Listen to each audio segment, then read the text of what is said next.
Hey, Tech Owen here, author of a book, Kindle Publishing Secrets. I've helped thousands and thousands of fiction and nonfiction authors get to a point where they want to be, get to a point where they finally get their book out of their head, get to a point where they have visibility, get to a point where they have readers. And in this video, I want to share with you one of the number one things that I believe fiction authors have that helps them to get to a point where they start to see like astronomical success. And I think that most fiction authors that are starting out, they don't get this, or they underestimate the power of this, and that is having a series. So having a fiction series, right? When you look at people like some of the best-selling fiction authors that are out there, people like J.K. Rowling, right? She's got a series. She's got this Harry Potter series, and it does extremely well. And it goes on, and it continues to be turned into movies and just everything, right?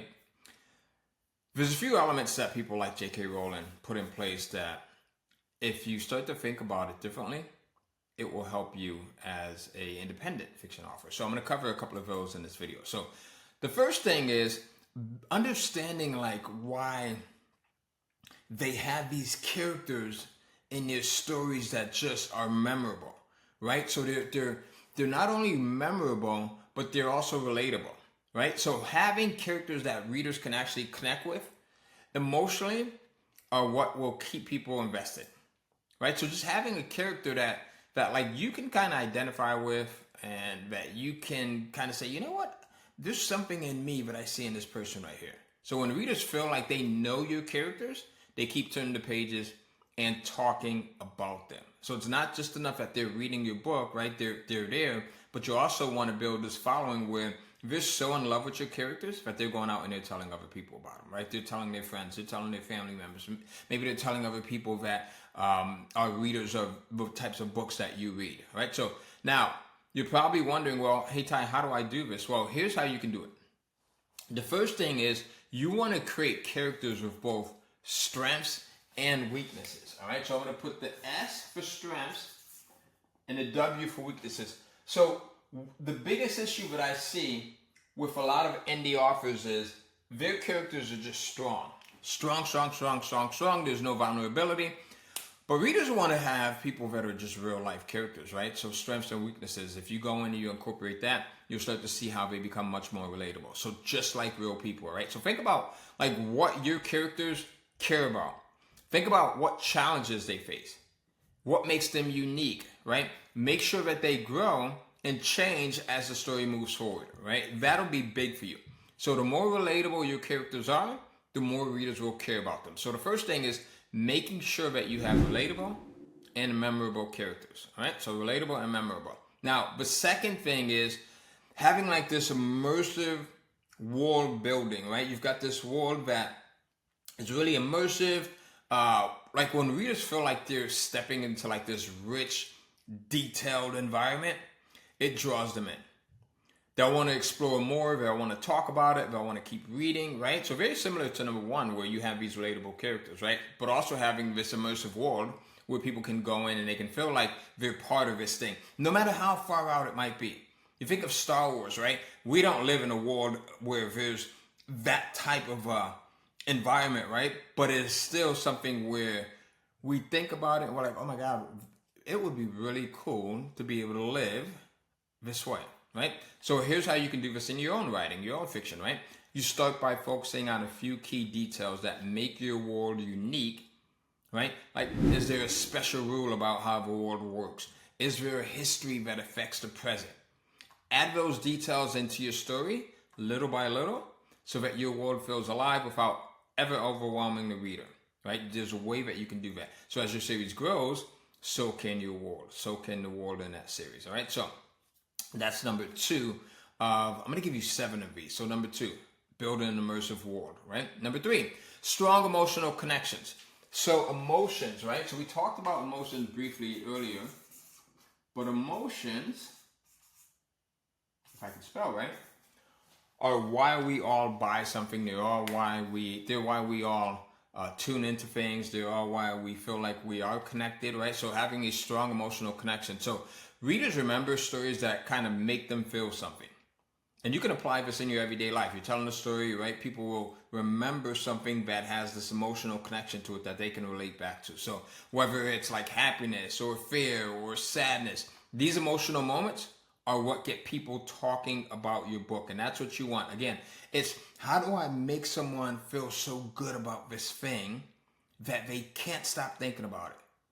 And not only can they not like stop thinking about it, but it consumes them to a point where when they're with their friends, when they're with family members, right? There's something about your book, something about the characters, something about this immersive world that you've created that they want to go in and they want to share with other people. So here's how you can do this in your own writing, right? The first thing is to like really take your characters and put them in situations where they have to deal with strong emotions. So think about this as you're writing it, right? Put them in situations where they have to deal with these strong emotions that kind of come into play. So much so, and you have to be careful with how you're writing this, right? You have to be able to write it in a way where the reader really feels this. So maybe they're facing like a big loss. It could be a death, making a tough decision, right? Maybe falling in love and taking yourself back to that, right? All of these emotions we've experienced at some point. So unfortunately, we've all experienced death at some point, right? What did that feel like? Did it feel lonely? Did it feel like you couldn't talk to anyone? Did it feel like you didn't, you just didn't have the right words to say? Did you feel like you were in this depressed state, right? Incorporating that all into your writing. And again, remembering that the person that's reading your book is a human just like you, and they also have experienced these emotions, right? The other thing is falling in love, right? What did it feel like the first time you fell in love? Did you get butterflies? Were you at a point where you just didn't feel like eating? Were you at a point where that person was always on your mind, right? So thinking about like, what did it feel like for you? And how do you go about writing this into your story so that the person that's reading it, they can actually feel this as well? Your goal as the author, as the writer, is to inject these emotions into your story and make them so vivid and so real that the reader can feel it. Right? They should be able to feel it, right? So you show how these moments affect them on a personal level, right? The deeper the emotion, the more readers will connect with your story, right? So number 3 is strong emotional connection. So building out those strong emotional connections in a way where people can actually feel it, right? Number 4, this is one of my favorites, and I always talk about this, and I actually talk about this in detail in the Kindle Cashflow program. So if you guys don't have the Kindle Cashflow program, or if you want to go in and register for it, you could do so by going to www.kindlecashflow.com/VSL. So V as in Vicky, S as in Sam, L as in Larry, and you'll be able to watch and understand how you can kind of better your cliffhangers, right? So for now, so ending chapters or books with unanswered questions or like big twist, this is what keeps readers wanting more, right? It creates like this excitement. It makes readers talk about what might happen next. Think about, I like to call this your television series approach, right? Think about your favorite show. It could be Power, it could be anything, whatever it might be, right? But think about at the end of that episode, what do you want? What are the things that you most want at the end of that episode? You want to figure out what is going on right now. If they've done it the right way, right? If they've left that ending in a way where there's this open loop and you're wondering what's going to happen next. There's just a few things that you want. The first thing is you want to figure out like what could possibly be happening, right? What's going to happen next? What's going to happen to that main character? What's going to happen to the other characters that might be involved? The second thing is you want to be able to go in and share this, meaning your questions of uncertainty with other people. Other people that you know may have watched the series, other people that you know that may be invested in it, right, by investing time in it. And then the third thing is you want to be able to compress time and get to that next episode as quickly as possible, right? You want to be able to get to it as quickly as possible. And this is why cliffhangers work so well in series. And this actually can have a lot to do with how well your series does. Just having the cliffhangers properly crafted, making sure that they're suspenseful, making sure that you've got these open loops in there, all right? So if you go back and you look at any of the books that I talked about, right? for Harry Potter by J.K. Rowling, right? The Lord of the Rings series by J.R.R. Tolkien. A Song of Ice and Fire series, right, by George R.R. Martin. If you look at how the authors have gone in and they've crafted those series, each book lends itself to the next one. And that helps with sales. It helps us. As a matter of fact, I had someone in my publishlikeapro.com community, and you guys can go and you can join this community for free. In the time being, it's free. At some point, I'm going to start charging for it. It's publishlikeapro.com, so go in and join. But I had one of my students, her name is Nan. So Nan Kemera, she says, no one wants the story to end. That's one of the reasons why a series can do extremely well, right? Whether it's a television series or whether it's a series that you've written for your books. No one wants it to end, right? So, and here's how you can do this in your own writing. So at the end of a chapter, you should be doing this chapter to chapter if you're doing it the right way. Or at the end of a book, you leave your readers with something unresolved. All right, so maybe it's like a twist that they didn't see coming, or a moment where the character is about to make a huge, like this major discovery, right? This keeps your readers curious, it keeps them excited for the next part, and it keeps them wanting to get to the end of that book. Maybe it might be the next chapter, right? If you've done this right in your actual book from chapter to chapter, or if it's at the end of a book, they want to get to the next book. This is, again, as I said, this is why this is one of my favorites, because when you have just one book, sure, you might get some visibility for it. You might get people that pick up on it. You might get a couple of, like, you might do well with going in and selling it. But if it's just its own thing, that's it, and that's just book number one and nothing else, you kind of limit your exposure. But when you have a series and you've got books number 1, books number 2, 4, I kind of skipped over. You've got 6 or 7 or whatever it may be. The person that's reading book number 1, if you've done your job right with the ending, and you've got this open loop and you've got the suspense, right? You've got this cliffhanger properly written out in the way that I teach you how to do it in the Kindle Cashflow program, they're going to want to come over here to book number 2. And then you repeat this process, and these people are going to want to come over here. Remember I said at the end of a television series, what do you want most? Like, you want to be able to get to that next episode. Same thing happens with the books, right? And then person number 3, that's reading book number 3, they want to get to book number 4, right? Person that's reading book number 4, they want to get to 5. Person that's reading book number 5, they want to get to book number 6, all right? Now, it doesn't just stop there, right? You don't have to have someone come in at book number 1 as the entry point. Think about your own reading behaviors, right? How many times have you read a series, and it could be Harry Potter, it could be anything. Let me know in the comments, like, what's one of your favorite series? Just put it in the comments right now, because I want to kind of show you in real time how this works. So even if you're watching this thing on YouTube or anywhere else, you might come in here, book number 5. And because they've started it off the right way, right? And most importantly, because of the way that they've ended it, you now feel like a responsibility, whether it's out of curiosity or just love for what you've gotten out of the characters and out of the plot and the storyline in book number 5. You feel that responsibility to go in and get book number 6. And then what's going to happen? What's even more important here as it relates to sales and marketing? And again, when we're doing this, we have to take off our writer and our author caps, and we have to put on our marketer cap, right? So we're crafting our books in a way where they're still high quality, they're still well written, but they also serve the purpose of getting the person who comes in at number 1 to want to read number 2, 3, 4, 5, as well as the person that comes in here at number 5 or number 4 or number 6 to want to start all over at the very beginning at number 1 and then go through that same journey. All right. So this, again, is why I love series, because someone can come in at any entry point and it creates this wantingness to start at the very beginning. Right. And think about your own buying habits and behaviors as well. All right. So making sure that you have your cliffhangers and your suspense in place is going to be big. All right. So that was number 4. Number 5.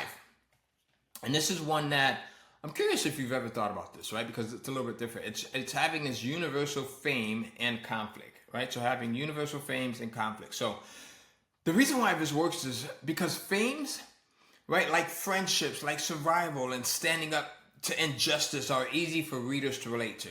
Again, it goes back to the relatability because we're all human, right? You, as the individual that's writing it, you're human. Hopefully you're human. The individual that's reading it is human, and hopefully they're human, right? He or she.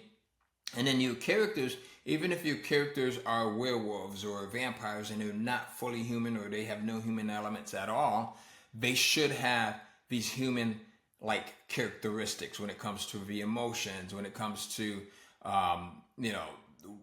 wanting to stand up for injustice, right? When it comes to just different things, right? So themes like friendship, survival, standing up to injustices are easy for readers to relate to, right? So these big relatable themes are what people, again, will talk about and what they will share, all right? And that's what you want. You want people to go in and you want them to talk about this stuff, especially online. You want them to talk about it in your comments, right? When it comes to the reviews for your books, when people are reviewing, right? So this whole entire thing is a process. It's you're thinking about it before you ever even sit down to write, right? You're thinking about how's my series going to flow. You're thinking about who are the main characters. And I'm actually doing a challenge. If any of that seems kind of overwhelming to you, I'm doing a 7-day challenge, right? It's called the Kindle Series Secrets Challenge. And you can go and you can register by going to kindlecashflow.com/KSS. So kindlecashflow.com/KSS. And then we'd love to have you on this challenge. I'm going to go into detail as to why series work so well, and more importantly, how you can craft a series that has a higher potential at becoming a bestseller series. All right, so we definitely would love to see you there. So here's how you can go in. You can take these universal themes and these conflicts, right?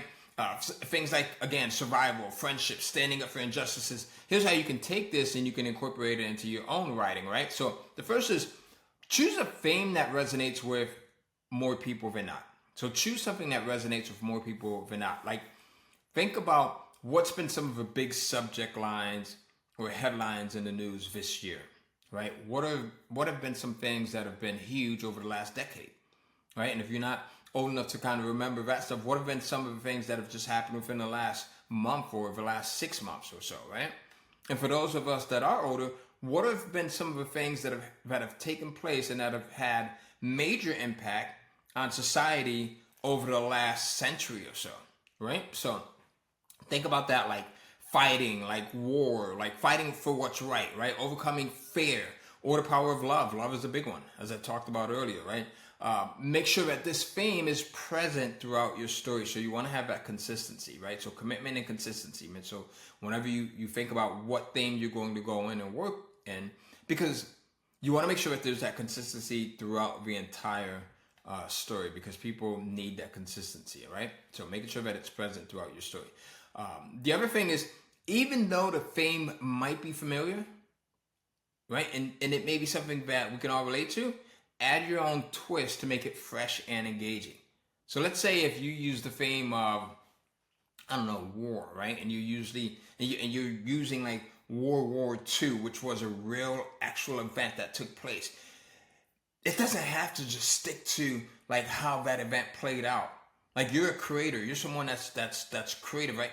Go in and add your own twist to it so that you can make it relatable, you can make it even more engaging, you can sensationalize it, right, as much as possible. So that was number 5, universal themes and conflicts. And this is how you make your series, starting with book number 1, the best that it could possibly be, so that people not only want to go in and read the next book, the next book, the next book, but they'll also go in and they'll tell other people. So number 6 out of 7, cultural impact and adaptations. So cultural impact and adaptations. Now, the reason why this works is because when a story becomes like this, just a part of popular culture, like think about it, through movies, through TV shows, or through social media, or even through clothing, it creates massive buzz and it drives even more people to the books, right? So think about that. So now what you're doing is you're tying in something that they can identify with, something that they may be familiar with, and you're incorporating your book which may be something that they're totally brand new to, right? So when a story becomes a part of a popular culture through movies, TV, or social media, it creates like this massive buzz, and it drives even more people to the books, right? So here's how you can do this in your own writing. So think about how visual your story is. Could parts of it be adapted into different formats, like TV or movies? So think about that for a second, right? Share visual elements of your story on social media, like whether it's character designs, whether it's maps, or it could be something like fan art, right? So think about that. And what gets your readers excited about your world? All right. So number 6, cultural impact and adaptations.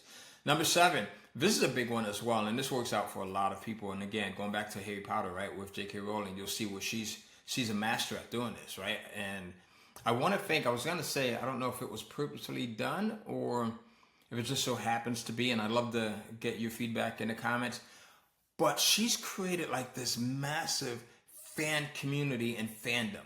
So do you think that this was purposefully done? Do you think that with book 1, that was her intention, or do you think that it kind of panned out that way?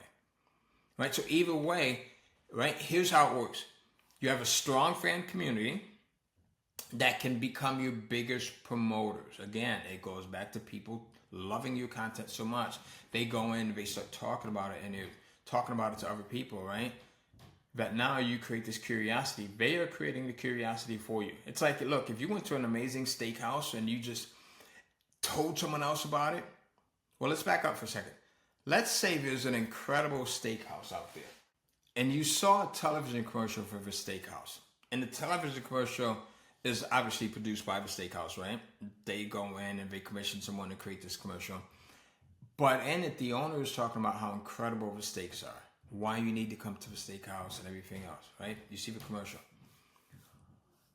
But then let's say you also have a friend or family member or someone that you trust, and they just come by your house and they just casually mention, oh my God, I went to XYZ steakhouse the other day, and this thing was incredible. It was so good that we didn't eat everything there. We ended up taking a doggy bag back home, right? Never liked that word, doggy bag. But we ended up taking a doggy bag back home. I heated up my steak the next day, and it tasted even better than it did when I initially got it at the restaurant. Which one would sway you the most? Would it be the commercial, right? Or would it be someone that is part of your inner circle who comes in and they're telling you about this thing and what their great experience was and how good it was, right? So this is what happens when you're able to create these strong fan communities. You'll have people that are fans, and they're rabid fans, and they're going in and they're telling other people about your book, right? And that right there, that word of mouth, can do more for your book sales than almost anything else. It could do more for your your visibility, your marketing as an author, your marketing as a series brand than anything else, all right? So a strong fan community can become your biggest promoter. Fans love to share stories, right? They create art. They talk about your story with other people. They'll share these little theories about what's going on or what's going on with the characters, what they think is going on, which is why you have this buzz that continues to stay alive, right? You look at, again, Harry Potter, right? You've got this buzz that's there. Now, here's how you can do this in your own writing. The thing is, you want to make sure that you're engaging with your readers on social media. Make sure that you're engaging with them through newsletters, making sure that you can do stuff like this, right? You can be on YouTube. You can, if you don't want to be on video, right? Go in and create a blog, right? The nonfiction author, James Clear, author of a book, Atomic Habits, he did that really well. Right, so he went in and he was blogging and he created this community for his readers, and he created this fanfare, this buzz that helped them really, really well. So the other thing that you can do is you can share sneak peeks of future books, right? Again, this is something that I talk about in the Kindle Cash Flow program. And again, if you guys want to go in and watch this training, it's over at kindlecashflow.com/webinar. But I talk about like giving people a sneak peek into your future books, as well as taking them back into the past and giving them prequels that they can read and they can use it to catch up and familiarize themselves with your current book, all right? So you can do that. The other thing is you can ask your readers questions about their favorite characters. Like, why do you like this character? What is it about him? Is it his quirkiness? Is it, his seriousness? What is it, right? And you'll be surprised by how much your readers love to get involved.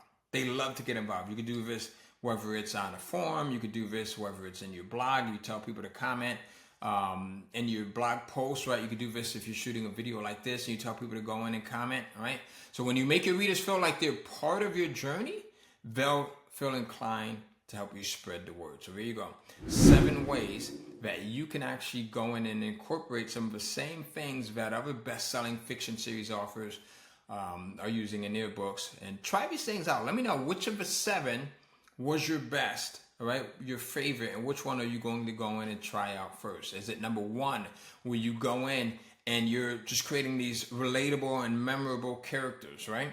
Is it number 2, where you're creating this immersive world and you're just building out this thing that is just like, when you're thinking about it, it's just incredible to just think about? Is it number 3, where you've got like these strong emotional connections? Right? Is it number 4, where you've got cliffhangers and suspense? As I said, this is one of my favorites, right? Is it number 5, universal themes and conflicts? Is it number 6, where you have this cultural impact and adaptations? Or is it number 7, where you've got these fan communities and fandom? And again, this is one of my favorites. This is why I'm always asking you to go in and comment, and I'm going to ask you to comment on this video, because I like to be able to communicate with you.